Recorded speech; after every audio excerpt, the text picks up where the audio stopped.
जिंदा होने वाली किताब। एक खूबसूरत गांव के किनारे एक छोटे से घर में एक लड़की रहती थी जिसका नाम आयशा था। आयशा को किताबें पढ़ने का बहुत शौक था। गांव की लाइब्रेरी इसकी पसंदीदा जगह थी जहां वो घंटों बैठकर कहानियों की दुनिया में खो जाया करती थी।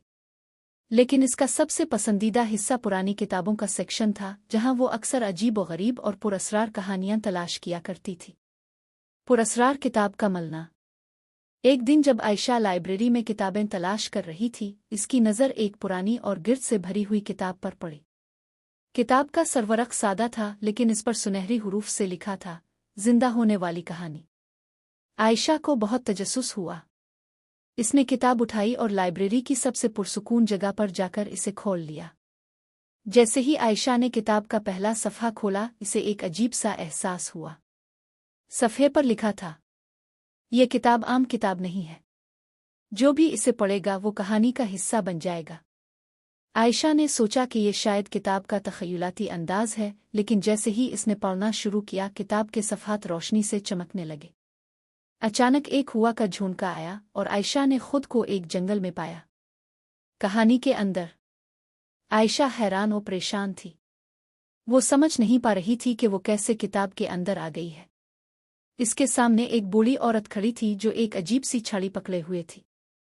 औरत ने कहा, तुम यहाँ कैसे आई? क्या तुमने किताब खोली थी? आयशा ने सर हिलाया और पूछा, ये जगह क्या है? और मैं यहाँ क्यों हूँ? बूढ़ी औरत ने कहा, ये कहानियों की दुनिया है। ये वो जगह है जहाँ तमाम किताबों की कहानियाँ जीती हैं।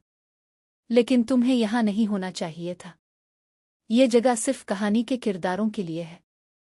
खतरनाक राज। बूढ़ी औरत ने आयशा को बताया कि एक पुरस्रार जादूगर ने इस दुनिया पर कब्जा करने की कोशिश की थी और कई कहानियों के किरदारों को कैद कर लिया था।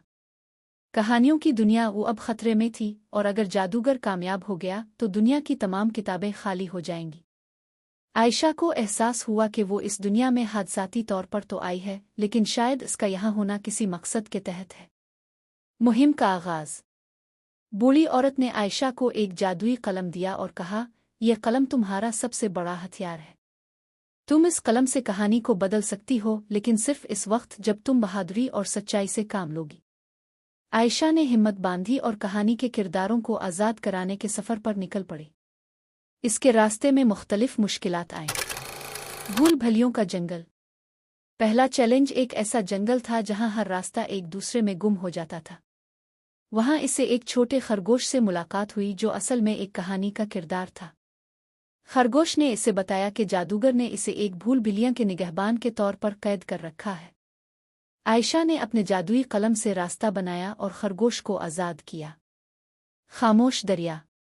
फिर वो एक दरिया के पास पहुंची जो मुकम्मल तौर पर खामोश था।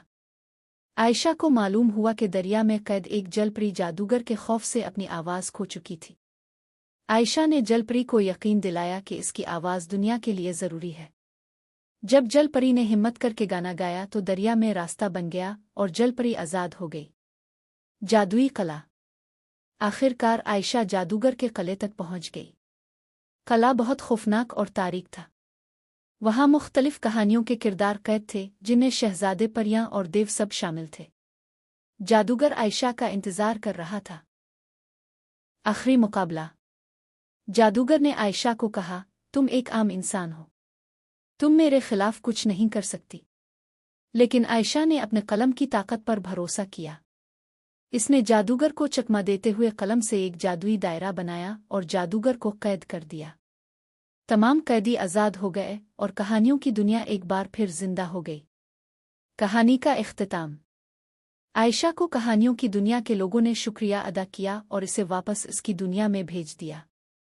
जब आयशा लाइब्रेरी वापस पहुंची तो वो किताब गायब हो चुकी थी। लेकिन अब आयशा जानती थी कि किताबों में सिर्फ कहानियां नहीं होती बल्कि पूरी दुनिया बसती है।